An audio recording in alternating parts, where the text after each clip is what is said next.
갑자기 마스크 썼죠. 네. 네, 제가 마스크 쓴 이유는 광고. 오늘 마스크 광고입니다. 네네. 네. 시노텍스 마스크라고 하는데 이제 마스크 근데 그런 분들 계실 거예요. 실내 착용 해제된다. 네. 실내 착용 해제된다 그래가지고 네. 빠르면은 뭐 다음 달 아니면 3월이라고 얘기를 하시는데 그럼 마스크 뭐가 필요하냐? 이제 황사, 미세먼지 아주 나쁘거든요. 계속 쓰고 다녀야죠. 그리고 자외선 차단해도 좋고. 저희가 이제 광고를 받는 이유는 그겁니다. 그럼 최저가 해줄 수 있냐?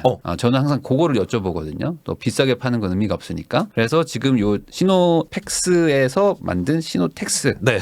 마스크를 그러니까 회사 최저가. 이름은 시노텍스, 네. 제품 이름은 시노텍스. 보니까 첨단 소재로 만들었어요. EPTFE라는 첨단 소재, 그 고어텍스로 네. 유명한. 이게 생체 적합성이 높아가지고 인공혈관 만드는 그 소재를 정부 과제로 국산화해서 성공을 했다고 해요. 괜히 마스크를 그렇게 좋은 걸로 만들 필요가 있나라고 저도 생각했어요. 이거 마스크 여기 보시면 뭐 엄청나게 뭐 좋다고 써 있습니다. 네.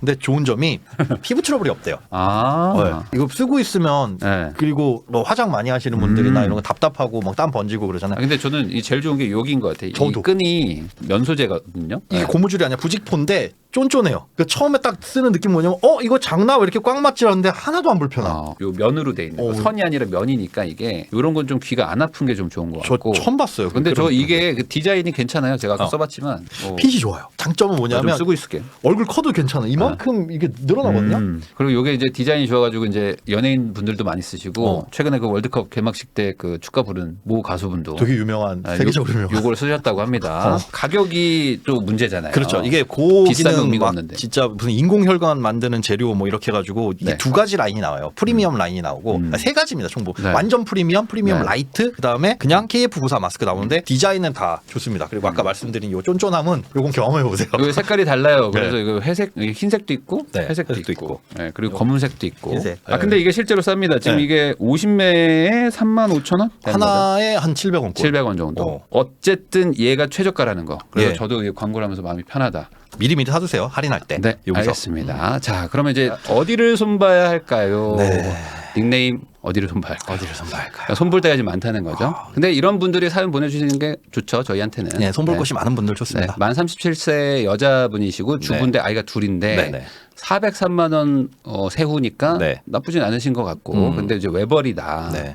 근데 월 저축액이 23만 원이요. 전 이것도 처음에 봤을 때, 야, 대단하신데? 그래도 아. 애 둘 키우시면서 외벌이에 403만 원인데 23만 원을 저축이라는 게 있다는 게 그래도 괜찮다. 긍정적이다. 네. 일단은 그렇게 봤었습니다. 아니 근데 만 37세면 아이가 어릴 거 아니에요. 네. 이제 뭐 초등학생 될까 말까 정도이실 수도 있는데 네네. 지금 23만 원이면 앞으로가 더 힘들죠. 예, 그래서 이제 험난하잖아요. 깝깝하다는 건데 알고 보니까 더 깝깝합니다. 아 그래요? 알겠습니다. 한번 보겠습니다. 네. 근데 이분들이 맞벌이에서 외벌이로 바뀐 거구나. 원래 아내분께서 네, 일을 하셨어요. 놀이방이라고 하나요? 네. 그 블럭방. 네네네. 그 레고 가지고 이렇게 하면서 아이들 이렇게 케어하고 근데 그걸 딱 차리자마자 코로나가 진짜 코로나가 손님이라고 해야 되나 원생 한 명도 없는 상황. 우리 식당은 네. 영업 제한 걸리고 어느 정도라도 유지는 됐잖아요. 네. 물론 힘들었지만 손님이 안 오진 않았는데 여기는 아예 그래서 시작하자마자 폐업을 돈 그러니까 들어가고 이게 많은 분들이 코로나가 이제 지나서 끝나니까 이제 뭐 앞으로 뭐 거리두기 해제되고 좋겠다라고 하시지만 그 한 거의 2년 넘는 세월을 보낸 자영업자분들은 진짜 말도 못하고 그냥 정말 뭐 망하신 분들도 정말 많고 저도 직업이 바뀌었잖아요. 저는 코로나 전에 거의 이제 반 정도는 상담 뭐 이런데 코로나 이후에는 상담이 껄끄러우니까 그러다 보니까 이제 어디 먹고 살 길은 찾아야 되지. 그래서 네. 방송을 늘리고 뭘 하다 보니까 강의도 이제 다 그때 끝났었고 네. 그러다 보니까 이제는 방송 스케줄이 더 많아지. 이제는 좀 있으면 이제 홈쇼핑 쪽으로 가셔가지고 아니 먹방 유튜버나 네. 그쪽으로 조만간 또 바뀌실 거니까. 네, 사람들이 모르는 겁니다. 네. 근데 지금 이분은 굉장히 이제 코로나의 직격탄을 맞으신. 알겠습니다. 네. 자, 그럼 사연 한번 보겠습니다. 남편은 수입이 일정한 회사원이에요. 아내인 저는 지난해까지 맞벌이로 자영업을 했는데 코로나 때문에 폐업을 하고 지금은 쉬고 있습니다. 네. 가계부도 절약도 분석도 늘 하고 있지만 마이너스입니다. 도대체 어디서부터 손봐야 될지 전혀 모르겠다. 최소한으로 쓰고 과소비는 전혀 안 하고 살고 있다고 생각하는데 네. 기본적으로 숨만 쉬어도 나가야 하는 고정비가 수입보다 많네요. 와. 고정비가 수입보다 많아요? 네. 아니 생활비도 아니고 그냥 고정비가? 고정비가. 그러니까 그 고정비라고 생각하시는 게 이 고정생활비 다 포함을 해가지고 진짜 숨만 쉬어도 이건 못 줄여라고 생각하시는 부분인데 이거 줄일 수 있지 않나? 야, 하지만 이거 어떡하냐. 이것도 줄일 수 없는 소비들. 네, 현재는 제가 수입이 없어서 남편 혼자 버는 돈으로는 생활이 안 돼서 지난달 처음으로 마통을 뚫었네요. 와, 이거 하면 안 되는데. 이게 시작입니다. 네, 여러분들 이게 진짜 큰일인데. 이게 시작이에요. 생활비를 대출받아서 쓰면서 네. 발생하는 이때부터는 그냥 아예 구조적으로 문제가 있는 거고 이건 시간 문제예요. 이렇게 되면 끝장입니다. 이게 생활비도 마이너스지만 네. 여기 이제 이자가 추가로 마이너스가 이제 늘어나기 시작하니까 그렇죠. 이제 점점 뭐 갚을 수가 없고 네. 그럼 이제 이금융권 가고 막 사채 가고 막 이제 점점 이렇게 가는 거거든요. 네. 월 200 정도 꺼내서 쓰고 있습니다. 엄청 많이 쓰시는데 네. 이러면 제가 빨리 일자리를 구해야 될까요? 월급의 몇 %를 저축하는 사람들은 도대체 어떻게 하는 걸까요? 최소 생활비를 해도 드는 돈이 5, 600 정도 된다? 아니 근데 이게 되나? 이게 비정상인가요? 이거는 지금 좀 문제가 있는 것 같긴 한데. 이게 그러면 어떻게 맞벌이를 안 하고 외벌이로 전환된 지가 벌써 코로나 지금 3년 가까이 되는데 어떻게 2년을 살았지? 그러니까 기존에 있던 보험을 해약하면서 나온 해약 환급금을 소진하고 계셨던 거예요. 아. 그게 다 소진되니까 이제 빚으로 돌아서는 거고 네. 그때부터 사실은 문제가 있었던 겁니다. 그러니까 적자예요. 재정수지가 적자인 적자 상태. 생활을 계속 하고 계시는 네. 것뿐인 거잖아요. 이거는 어떻게 조절해야 될지 모르겠다고 하시는데 저희가 좀 이거는 좀 말씀을 드려야 될 것 네. 같네요. 너무 막막해서 꼭 알려주셨으면 좋겠습니다. 이게 본인 생활이 이제 루틴화가 되면 몰라요. 본인이 뭘 잘못하고 있는지 뭘 사실 줄일 수 있는지. 감도 안 오고 그러니까 이게 남의 도움이 좀 필요합니다. 실천은 하지만 본인의 몫이라는 거. 네. 자, 그러면 어디를 손봐야 될지를 보면요. ABL 생명 23만 원이 뭐예요? 저게 저축이라고 하셨던 거예요. 나 생명 붙으면 좀 약간 기분 안 그래서 좋은데. 그게 되게 찝찝해가지고 보니까 저게 뭐였냐? 네. 종신보험입니다. 그 종신보험을 설계사가 판매를 할 때 중도에 인출이 되니까 남편의 사망보험금 플러스 중간에 돈 필요하면 애들 뭐 학자금이나 이럴 때 인출해서 써라라고 하는데 안 돼요. 그거는 저축이 아닙니다, 여러분. 그러면 이거 좀 설명 좀 한번 조금만 더 해주세요. 그러니까 이게 종신보험이지만 중간에 뺄 수 있다? 그냥 인출 기능만 있는 거예요. 우리가 다시 갚아야 돼요? 아니요, 그러지는 않아도 됩니다. 그런데 자, 보험을 우리가 납입을 하다가 해약하게 되면 해약 환급금이 있잖아요. 네. 그런데 해약하지 않고도 끄집어내서 쓸 수 있는 기능이 일부 있어요. 그건 좋은 거잖아요. 그런데 그렇게 하다 보면은 사망보험금이 줄어들거나 적립금이 네. 줄어드니까 네. 아니면 이제 이자가 안 붙는다는 단점은 있는데 뭐 납입을 중지해 놓을 수 있다. 이거는 그냥 기능이에요. 근데 이건 하나 붙은 기능인데 그걸 확대해가지고 저축처럼 판매하는 게 이게 문제거든요. 그러니까 우리가 못을 박으려고 해요. 근데 망치가 없어. 그러면 요거 좀 합판인데 뭣도 얇고 후라이팬으로도 박을 수 있잖아요. 박을 수는 있죠. 근데 후라이팬을 팔면서 이거 망치요라고 속여서 파는 거나 마찬가지예요. 저 못 박는데 뭐 사면 좋을까요? 그럼 망치는 2만 원인데 저기 뭐 테프론 코팅돼 있는 52만 원짜리 후라이팬 이거 팔면 좋죠. 나는 파는 사람 입장에선. 그럼 저게요 못도 박을 수 있고요. 심지어 계란 후라이도 해 먹을 수 있네요. 이러면 좋아 보이는데 이건 그 정도가 아니라는 거. 네. 심지어 사망보험금도 3,500만 원밖에 안 들어가 있습니다. 그래요? 그러니까 이것도 저것도 안 되는. 이게 보통 어디를 손봐야 할까요? 답이 없어요라고 하시는 분들의 어떤 공통점이 네. 소비도 있지만 보통은 보험. 네. 보험이라는 고정비 그리고 이제 주택에 대해 들어가는 어떤 고정비가 가장 큰 것 같은데 4인 보험료로 50만 원이에요? 저것도 세죠. 그러면 이게 플러스 두 개 합쳐가지고 지금 거의 73만 원. 73만 원의 보험이에요? 심지어 저 보험료 50만 원도 줄였습니다. 한 2년 3년 전에 원래 90만 원 나가던 것도 줄이고 두 번을 줄였는데 히스토리를 들어보니까 여러분들 제발 그거 무료라는 말에 혹하지 마세요. 세상에 공짜가 어디 있습니까? 무료 재무설계 이런 걸 받으셨대요. 네. 그런데 저도 옛날에 한번 받아봤죠. 오셔가지고 기존 보험이 안 좋으니까 싹 이제 리모델링. 제가 보기엔 리모델링이 아니라 재건축이에요. 그냥 뭐 싹 갈아엎고 새로운 거 싹 가입시켜 주셨고. 네. 근데 그것도 보니까 똑같은 보험을 막 여러 개 가입시켜 주셨더라고요. 그러니까 남편분도 암보험, 그러니까 3대 질병에서 여러 개를 가입하셨는데 이거 네. 왜 그랬어요? 그러니까 여기는 뭐 암이 싸고요. 여기는 뭐 뇌혈관 질환이 싸고 이렇게 해서 가입을 시켜 주셨대요. 그러니까 필요한 만큼을 넘쳐서 가입하다 보니까 보험료가 너무 많이. 보험료는 여러분 비용입니다. 지출이에요. 그냥 버리는 돈입니다. 그러니까 안 아프고 넘어가면 버리는 돈이고 네. 아프면 보험료를 받지만 그렇죠. 그럼 반대로 아파야지만 되는 거니까 맞습니다. 이게 좀 약간 안 맞죠. 네. 나는 안 아프고 건강하게 살고 싶은데 그렇게 계속 노력하시는데 실제로는 보험의 혜택을 받으려면 아파야 돼요. 그러면 우리가 보험을 가입하려는 근본적인 목적이 뭐냐? 아팠을 때 사고가 났을 때 그거에 대한 재정적인 지출을 커버하기 위한 거잖아요. 그렇죠. 이걸 막아주기 위해서. 그러면 근본적으로 이걸 막으려면 건강 관리해야 된다는 게 1번이에요. 차라리 저 보험료 낼 돈을 전 누차 말씀드리는데 자영업 하시는 분들, 전업주부분들 그거 안 하시잖아요. 건강검진. 건강검진 안 하시죠. 네, 귀찮아서 안 하죠. 그분들 차라리 보험료 낼 돈 5만 원 모아가지고 1년 동안 한 60만 원 모아서 건강검진 좋은 병원에서 받으세요. 그 조기에 발견하면 실손보험으로도 충분합니다. 아니 돈이 많으면 좋은 치료 받죠. 암보험 1억 있으면 어디 뭐 해외 나가가지고 진짜 최첨단 치료 받을 거예요. 근데 돈 많으면 다 사나요? 그거는 돈 많다고 모든 치료를 다 받을 수 있는 거 아니라 조기에 발견하셔라 제발 차라리. 네. 그리고 지금 이제 외벌이가 또 되셨고 그렇다면은 지금 50만 원이라는 거는 지금 소득에서 10몇 프로를 내는 건데 여기에 뭐 주거비 하면 이게 사실 남을 수가 없는 그쵸. 구조거든요. 네. 네, 그래서 지금은 보험을 좀 줄이시고 나중에 다시 사업이 잘 돼서 늘어나시면 그때 하는 게 좋지 않나. 이미 빵빵해서 몇 개 커팅만 해내시면 돼요. 아 그래요. 네, 보니까 빵빵하게 막 1세대 실손 뭐 이런 것도 가입해 놓으시고 그래서 네. 보험료도 비싸더라고요. 아, 그래요. 이미 그러면 잘 요거는 조금 좀 줄이는 게 좋겠다. 네. 비정기 지출 25만 원. 요거는 뭐 뭐 알수 경조사비 없는. 뭐 이런 거 네. 나갈 거 그냥 대비해가지고 연간 300. 세금 예비비도 25만 원. 저게 저는 약간 갸우뚱하더라고요. 왜냐하면 지금 이분들이 갖고 있는 자산이 네. 주택 하나 그리고 자동차 하나인데 그러면 세금이 1년에 300이 나가느냐. 집을 엄청 비싼 거 가지고 아니 계신가? 그거 진짜 재산세인가? 아니, 근데 그런 거 저런 거 이제 뭐 자동차 보험료 이런 것까지 생각을 그렇죠. 하는 것 자동차 같은데 보험료, 자동차세, 그다음에 재산세 이런 거 합치면 얼추 300만 원 되겠네요. 조금 넉넉하게 잡아놓으신 네네네. 것 같아요. 일단 그 대출 정도. 원리금이 133만 원이다. 네. 네. 근데 여기서 원금과 이자가 있잖아요. 네네. 원금은 저축이 맞습니다. 네. 근데 원금은 저걸 저축이 이제 맞아요. 분리해 놓질 못해서 그런 거지. 근데 저게 꽤 부담이 되는. 그렇죠. 아무래도 이거는 이제 맞벌이 하시고 할 때를 기준으로 잡으신 것 같은데 네. 지금 400 버시는데 130이 나가면은 거의 뭐 3분의 1 정도가 3분의 1 정도니까 사실 이게 많은 편이긴 합니다. 네. 교육비가 53만 원. 자, 근데 이게 좀 딸 둘이네요. 네. 53만 원. 어떡하지? 저게 문제예요. 네. 저거를 부모님들 입장에서는 아이들한테 별로 해주는 게 없어가지고 이거라도 해줘야 되지 않을까라는 마음으로 하고 싶은 것들 배우고 싶은 것들을 해주게끔 하는 네. 공부방이랑 뭐 이런 것들을 해주시는데 그렇다면 지금 이렇게 해준다면 나중에 진학해가지고 초등학교 가고 고등학교 가고 뭐 이럴 땐 더 해줘야 되거든요. 네. 줄일 수가 없는 본인도 알고 계세요. 그러면 이제 뭐 수학, 영어 이런 것도 해야 되지 않을까요? 저거는 처음에 저렇게 많이 잡거나 타협을 하지 않으면 계속 늘어갈 수밖에 없는 줄일 수는 없는.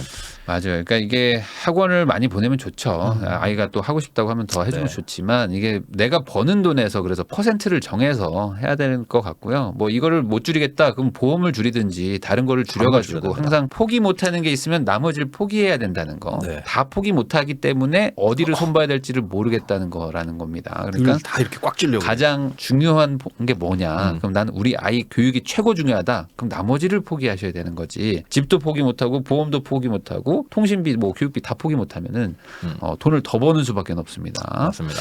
용돈 생활비에서 82만 원인데 남편이 72만 원을 가지고 가요. 네. 이거 뭐야? 근데 남편분이 저 돈 안에서 네. 회사에서 식사가 제공되지 않는 회사 다 사 드셔야 된대요. 네네. 거기에 이제 교통비, 출퇴근하는 거, 유류비 이런 거 다 포함돼 가지고 72만 원. 네. 그래서 부족하다고 하지 않으십니까? 그 맨날 부족하다고 성토를 하신대요. 네네. 근데 저는 실제로 그게 부족하다라는 것에서 전제해서 네. 이런 상황에서 완벽하게 남편이 납득을 하지 못하신 상태에서 저걸 줄이려고 하면 대부분의 이제 남자분들이 딴 주머니를 찰 생각을 한다는 거. 그건 좀 완벽하게 해서 설득이 되셔야 돼요. 그러니까 네. 이 재정 상황을 다 까고 야 우리가 지금 이렇게 힘드니까 한 5만 원이라도 줄일 수 있냐, 줄여볼 수 있겠느냐, 뭘 줄여볼까를 같이 고민하셔야지. 돈 없으니까 이거 용돈 이제 줄입시다. 네. 해가지고 일방적으로 하게 되면 나중에 월급 올랐을 때 어떻게든 딴 주머니 찰라 그러고 성과금 안 나오려고 그런 걸 많이 봤거든요. 네. 맞아요. 이거 통신비도 그렇고. 통신비 25만 원 좀 너무 과한 거 아닙니까? 과해요. 사연 주신 분이 13만 원을 내고 계신데 이게 뭐 말씀하시는데 약간 낚인 느낌이에요. 이것도 뭐, 어디 저기서 통신 매장에서 낚였구나. 네, 공짜 폰이라고 하는데 6개월 동안 저 요금제를 유지를 해야 된대요. 그럼 공짜가 아니잖아요. 무조건 자급제와 알뜰폰으로 하시면 좋습니다. 네. 저도 알뜰폰 쓰고 있는데 한 반 가격도 안 됩니다. 맞아요. 사실. 다행히 저게 13만 원 이제 다음 달에 저게 이제 줄어드신대요. 요금제 네. 쉬운 걸로 바꾸어도 된다 그러시니까 네. 그렇게 했을 때 뭐 알뜰폰이나 이런 것들. 아니 근데 딸들이 어린 애들이 아닌가? 왜 3만 5천 원, 2만 5천 원? 뭐 나이를 적어주셨는데 제가 네. 한번 깜빡했네요. 초등학생 정도? 그 정도. 우리 애는 3,300원짜리 쓰는데. 왜? 뭐요 그거? 전화 뭐 몇 분? 그 콩순이 핸드폰 아니에요? 아니. 와이파이로 해서 카톡은 할 수 있지. 아. 네. 3,000원짜리 쓰거든요. 3,000원짜리. 이거 3,500원을 아, 잘못 쓰신 거 아니에요? 35,000원. 35,000원은 너무한 거 아닌가? 저는 이제 아이들 요금제는 전혀 감이 없어서 그런 요금제도 있어요? 알뜰폰에? 알뜰폰 있죠. 뭐 전화 받기만 되고 네. 뭐 긴급 전화 뭐 몇 분 정도 잡아주고 이제 문자 뭐 몇 개, 100개 정도 뭐 이렇게 해가지고 알뜰폰 허브라는 사이트에서 다 조회가 가능하더라고요. 네. 각각 이제 알뜰폰 사업자들의 요금제 거기 들어가셔가지고 보시면 그래서 됩니다. 그 부모님들이 쓰다가 안 쓰는 핸드폰 생기시면 그때 요 딸들 주시고 네. 그리고 딸들은 한 3,000원에서 뭐 많으면 8,000원 이 정도만 해도 아이들한테도 좋은 거 해주고 싶죠. 네, 아이폰 물론 사주고 좋죠. 싶죠. 네. 왜 그리고 아니겠어요. 와이파이가 되면 카톡이랑 뭐 요즘에 다 되기 때문에 집에 와이파이 있을 거 아닙니까? 그리고 이제 어디 가면 다 와이파이 있으니까 요거도 줄여주시고 근데 그럼 이제 반감이 심하니까 우리도 줄여야지. 부모님도 한 3에서 5만 원짜리 알뜰폰으로 바꾸시면 여기서만 10만 원 빠지는데 맞습니다. 저는 이 숫자에서 가장 큰 게 어쨌든 큰 걸 줄여야 되잖아요. 보험료. 집을 뭔가 좀 포기해야 되지 않을까. 지금 대출 원리금을 내신다는 것 자체가 지금 여기 실거주를 하시고 네. 있는 것 같거든요. 맞습니다. 근데 저 대출 원리금이 스텝이 잘못 꼬였어요. 처음부터 20년 상환으로 하셨더라고요. 아. 대출을 심지어 보금자리론. 이번에 상환 요 안심전환 대출 받으시면 안 될까? 이게 그러니까 되게 애매한 이거 바꾸세요라고 함부로 제가 말씀드린 거 뭐 한 게 네. 2%대요. 2%예요. 그때 잘 받으셨는데 그러니까 보금자리론을 받으셨다면 그 주택 가격이 그때 당시에 6억 이하잖아요. 네, 취득 가격이. 네. 근데 이제 6억 초과 넘어갔습니다. 이 넘어갔어요. 집이. 네, 집값이 올랐는데 왜 그러면 20년 상환으로 하셨어요라고 여쭤보니까 남편분께서 네. 빚지는 게 싫다. 근데 우리 이거 개념 잘 가주셔야 됩니다. 신용카드 할부, 핸드폰 할부, 아니면 마이너스 통장 이런 건 소비성 부채는 빨리 갚는 게 맞아요. 그건 이자 비용이 많이 들어가니까. 근데 주택을 산다거나 이런 자산 레버리지를 일으켜서 사는 그 빚들은 심지어 이렇게 2%짜리 빚은 무이자잖아요. 지금 생각해 보면 2%. 은행 예금이 5%인데 이건 최대한 길게 해가지고 안 갚고 그동안 그 돈으로 뭔가를 활용해서 자산을 불려가 나가는 아주 좋은 빚인데 이걸 나는 빚이 싫어 해가지고 20년으로 짧게 단축하다 보니까 원래는 한 달에 70만 원 정도면은 되는데 됐었던 대출이 거기가 이제 130이 됐구나. 103만 얼마가 됐고 여기에 네. 이제 그것 때문에 힘드니까 대출을 또 받아가지고 이제 이자 내고 뭐 하고 하는 게 다른 신용대출 이자까지 그게 합쳐진 거예요. 네. 근데 이건 지금 늘릴 수가 없잖아요. 만기는. 여러분 만기는 무조건 길게 하시는데 그럴 때 그것도 질문하시는 분 있어요. 내가 나이가 40인데 지금 30년 대출 받으면 70세까지 어떻게 갚아요? 70세까지 갚는 게 아니에요.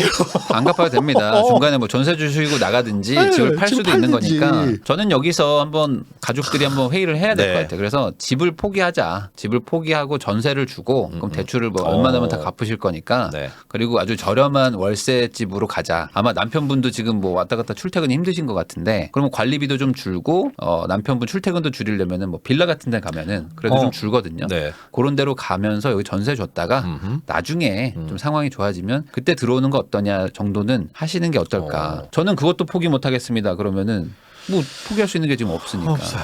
얘를 안 줄이면은 네. 사실상 지금 400에서 130이 나가는데 저기 사실 400 아니에요. 여기 빠진 거 있습니다. 있어요? 식비 생활비 하나도 없죠. 생활비라고 쓴 거는 어디 갔어? 남편의 저거고. 그러네. 네. 식비든 또 빠지나요? 없어요. 그게 그러니까 한- 200만 원을 또 쓰시는 네. 건가요? 와. 그게 어떡하죠? 최소 150 정도가 나가신다. 그래서 이제 마이너스 통장에 나가는 거예요. 지금 되게 심각한 상황이시라는 걸 두 부부가 꼭 아셔야 될 것 같고요. 시어머니 용돈은 뭐 줘야 되는 거면 어쩔 수 없는데 그건 남편 뭐 용돈을 빼든지 뭐 보험료를 빼든지 네. 뭐 통신비를 빼든지 지금 해야 된다는 거. 이분들의 가장 심플한 답은 사실은 이분도 고민하셨던 맞벌이에요. 이게 본인이 이제 공부를 하신대요. 네. 이제 회계 뭐 이런 세무 자격증 따셔가지고 맞벌이로 해결하겠다. 네. 지금 내가 나가서 돈을 벌면은 가능하니까. 그런데 네. 그게 당장 나 취업해야지. 그럼 내일부터 취업. 이게 안 되니까 문제인 거지. 안 되죠. 그러니까 벌어서 메꾸는 거는 저는 별로 권하고 싶지 않고요. 우선은 지금 상태로도 잘 살 수 있게 세팅을 해놓으신 다음에 더 벌면 그때 좋죠. 좋은 곳으로 이사 가시는 걸 저는 추천을 합니다. 보험 대출이 월 133만 원 하는데 보금자리론 저게 그리고 사업자 대출 계속 늘어나시네. 마이너스 통장도 계속 늘어나고. 네, 마이너통장이 이제부터 막 파가지고 500만 원이 저게 된 거예요. 그러니까 지금 어떻게 보면 생활비 때문에 마이너스 통장을 썼습니다라고 얘기하지만 사실은 그게 섞여 있을 뿐이지 빚을 못 갚아서 마이너스 통장을 끄집어내서 쓰는 거예요. 그렇죠. 빚을 돌려막기 하는 순간 이제 이건 끝난 겁니다. 네. 이건 완전 잘못된 거라 구조조정하지 않으면 지금 개인의 생밖엔 답이 없어요. 나중에 지금은 가면, 진짜. 개미지옥에 빠진 거고 누가 줄을 던져주지 않으면 그냥 이대로는 계속 가는 거니까 이건 정말 심각한 상황이라는 걸 꼭 알아주셨으면 네. 좋겠습니다. 3천만 원을 못 모으는 가장 큰 이유는 뭔가요? 기본적으로 돈이 모아지는 구조가 아닙니다. 네, 보험 아시네요. 빼고 대출 빼고 다 아시네요. 빼셔야 됩니다. 다 학원비 빼고 통신비 빼고 다 빼가지고 플러스를 만들어 놔야 된다. 못 만드는 건 아닙니다. 아이 둘 키우고 그 가능해요. 외벌이로 다 잘 살아요. 네. 잘 삽니다. 300만 원대 초반 벌어서 아이 둘 키우시는 분들도 받고 네. 받고 그거에 맞춰가지고 세팅을 하는 게 중요한 거지. 나는 뭐 한 800만 원 버는 사람들처럼 살면서 400 벌고 어떻게 하죠라고 하면은 안 되는 안 돼요. 거죠. 보험 가입 현황, 뭐 보험도 많이 적어주셨는데 12살, 10살인데 7만 원, 3만 원. 저게 이제 100세까지 되는 보험인데 좋게는 가입하셨더라고요. 그러니까 좋게 가입하셨는데 또 저걸 깨고 뭐 하고 하면은 또 손해 봐니까. 근데 불필요한 것들만 줄입시다라고 말씀을 드렸어요. 저기 남편 흥국 DB 이거 두 개 그 똑같은 보험이에요. 아 똑같은 아까 건데. 말씀드린 여기가 암이 조금 싸고요. 여긴 뇌혈관 질환이 조금 더 싸고요. 굳이 진짜 왜 이런 거를 이렇게 하면 안 되는데 진짜. 굳이 왜 여기는 수술비가 싸고요. 이런 컨셉인데 네. 없어도 돼요. 그런 거 줄일 거 줄이 그래서 말씀드렸어요. 이거 실비만 남길까요? 실비랑 이분한테 보험 설계사분한테 얘기해가지고 최소 지금 줄일 거 다 줄이고 아무리 비싸도 15만 원 밑으로 낮춰줘라. 여기서 5만 원 최소한 줄이고. 요것도 똑같은 거겠죠? 네, 똑같은 거예요. 그거 똑같은- 하나 없어도 돼요. 그러니까 이분도 10만 원 밑으로 떨어질 수 있고 이게 보험은 진짜 최소한만 있으면 되거든요. 최소한만 있으면 되는데 같은 게 한 3개 정도. 이거 말씀드렸구나. 저게 단 1세대 실손이거든요. 네네. 그러니까 1억 한도로 100% 보장되는 거. 비싸요. 네. 비쌀 수밖에 없는데 보장은 그렇죠. 좋죠. 한도가 보장이 좋으니까. 근데 이거 갈아탈까 고민하시는 분들 계세요. 너무 비싸서. 근데 이거 언젠가는 갈아타시게 될 겁니다. 네. 60세든 70세든 한 달에 보험료 20만 원, 30만 원 내라 그러면 그때는 소득이 없어서 분명히 갈아타실 텐데 그럼 판단하세요. 나는 그래도 안 갈아탈 건데 그럼 쭉 가시는 거고 그때 갈아타실 거라면 어차피 그럼 지금 보험 혜택 안 받는다? 지금 갈아타세요. 왜? 언젠간 받을 수 있지 않을까요? 그거 몇 푼 받으려고 그 불확실한 거에 돈을 몇만 원씩 내고 계시냐. 네. 그러니까 실비가 계속 올라가잖아요. 지금도 또 계속 올라간다고 올라가요. 내년에 네. 또 20%인가 올라간다고 하던데. 네. 그러니까 이 실비가 계속 지금의 뭐 10,000원, 20,000원이 아니라는 거 계속 올라간다. 그것도 감안하셔서 최소한으로 하는 게 좀 좋습니다. 네. 이거는 제가 봐도 너무 많은 것 너무 같아요. 많아요. 네. 너무 많아요. 포기할 수 없는 소비 안 돼. 포기해야 돼. 집부터 포기하는 게 아이들 학교 때문에 이사 온 거다. 아 근데 이거는 안 돼. 가고 싶지만 현재의 집에 만족하고 최대한. 그럼 이거는 놀이방이 잘 될 거라는 생각으로 이제 오신 걸 수도 있는데 그게 아니기 때문에 이사 갔다가 다시 오셔도 돼요. 네. 집 팔라는 얘기가 아니고 좀 갔다가 나중에 오자. 전세. 그 심지어 아까 말씀드렸잖아요. 보금자리론을 받으셨네요. 근데 이분이 보내주신 시세가 6억 4천인 거예요. 네. 얼마에 사셨을까? 3억 6천에 사셨어요. 3억에 6천. 그러면 나이스잖아요. 잘 됐죠. 잘 된 거잖아요. 그러니까 충분히 거기서 전세 놓고 뭐 하고 하더라도 돈 남고 지킬 수 있다는 거. 오히려 전 여기 살고 싶은데요 때문에 못 지킬 수 있으니까 말씀하신 대로 대출 다 갚으실 수 있겠는데? 충분. 대출 갚고 오히려 남을 수도 있겠는데? 전세 맞추면은. 네, 충분히. 네, 공부방 스케이트 더 좋은 학원들에 못 보내서 미안할 뿐입니다. 그럼 어머니 마음은 알아요. 이거는 아는데 이걸 조금이라도 좀 포기하시는 게 어떨까. 네, 이게 결혼하면 어쩔 수 없는 것 같아. 아이들이 사는 집과 아이들 공부를 안 해주면 내가 부모로서 뭔가 죄 짓는 것 같은 느낌이 든단 말이죠, 사실. 그렇지만 그래도 좀 줄일 수 있다면 좋을 것 같고 이걸 포기 못한다? 그럼 보험 포기하죠, 뭐. 보험 포기하고 하셔야 된다. 근데 저게 가능한 게 지금 그 차익이 엄청나니까. 왜냐하면 6억 4천 정도 되는 집에 지금 대출 네. 2억도 안 돼 있단 말이에요. 그러면 전세 받아가지고 이거 충분히 되고 이걸로 더 넓은 집에 갈 수 있잖아요. 그럼 환경도 더 좋아지잖아요. 그리고 내 집이 없어진 것도 아니야. 저는 뭐 가능하면 남편분 회사가 어딘지 모르겠지만 뭐 네. 가까운 데로 좀 가든지 아니면 아이랑 도저히 이게 어떤 협의가 왜냐면 아이들이 나이가 좀 있으니까 그러면은 뭐 우선 잠깐만 이 동네 빌라로 간다든지 뭐 그런 식으로 지금 상황이 안 좋다는 거를 명확하게 좀 얘기를 하고 그 다음에 합의를 해서 좀 뭔가 줄일 필요는 있습니다. 이대로 가면 답이 없어요. 답이 없어요. 진짜 나가서 돈 버셔야 되는데 그럼 그 나가는 돈이 그 돈이고 애들 케어가 더 안 돼. 크면 학원 더 보낼 수밖에 없고 그러면 답이 없습니다. 근데 네. 지금 밖으로 나가가지고 더 큰 평수로 갈 수 있지 않나요? 월세로? 충분히? 그렇죠. 월세 네. 130만 원은 안 나오겠죠. 집값이 그 정도면. 그러니까요. 근데 뭐 꼭 월세 저는 빌라로 갔으면 좋겠는데 관리비도 너무 세고 지금. 근데 그거는 한번 잘 합의를 좀 해보시면 좋겠고 자산 6억 4천, 네. 부채 2억. 그러니까 상황이 나쁜 건 아닙니다. 근데 요거 지금 세팅만 잘 바꾸시면은 플러스로 돌리는 거는 어렵지 않다. 다만 충분히. 이대로 계속 가면 마이너스 통장이 2천, 3천, 5천 막 계속 늘어날 거라는 거. 요거는 좀 생각을 좀 해보셔야 됩니다. 자, 그래서 정리하면요. 보험은 최소한 저거 최대치예요. 저 밑 올라가면 안 됩니다. 그러니까 뭐 이것저것 해가지고 33만 원 정도는 줄이고 종신보험은 해진가요? 저거는 요건 저 해진가요? 답이 없어요. 저축도 아닌데 그리고 사망보험금 본질 제가 그래서 찾아봤어요. 이분 나이 집어넣고 인터넷에서 사망보험금 65세까지 1억 주는 거 얼마냐? 2만 3천 원밖에 안 해요. 2만 원인데 지금 20 몇만 원을 내고 있는 거예요. 네. 그 심지어 3,500만 원 주는 걸로. 아. 그러니까 본질은 주된 가장의 사망 시 그걸 케어하는 거잖아요. 네. 1억 정도에 23,000원인데 저 3,500 받아서 뭐 할 것이며 만기가 됐을 때 그 쌓인 돈 20년 후에 10년 후에 그게 무슨 의미예요. 야, 종신으로 3,500 받자고 1년에 300을 내는 거예요? 네. 그러면? 야, 이건 좀 그렇다. 그것도 심지어 왜 그러냐면 이것도 10년 납이에요. 아, 그래요? 설계사가 해줄 때 20년 납으로 하면 좀 더 싸지죠. 한 네. 반값 정도로. 근데 이제 뭐 이게 수수료 차이가 있겠죠. 아무래도 한 달에 내는 돈이 많아지면 네.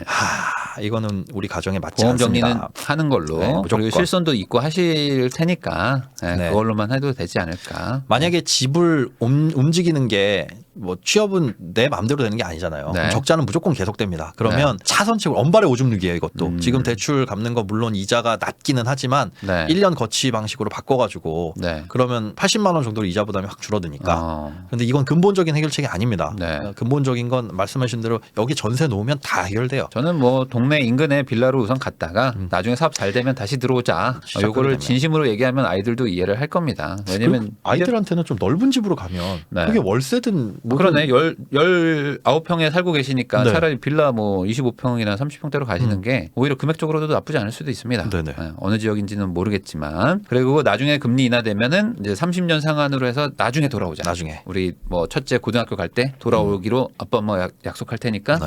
조금만 고생하자. 더 좋은 집 갈 수도 있죠. 집값이 그렇죠. 오르면. 그거 팔고 뭐 갈 수도 있는 거니까 네. 긍정적으로 생각을 해주시면 좋겠다. 다만 지금 포기하지 않으면 정말 중요한 시절에 포기해야 되는. 그렇죠. 어쩔 수 없이 포기해야 되는 상황이 오니까 그건 막아야 됩니다.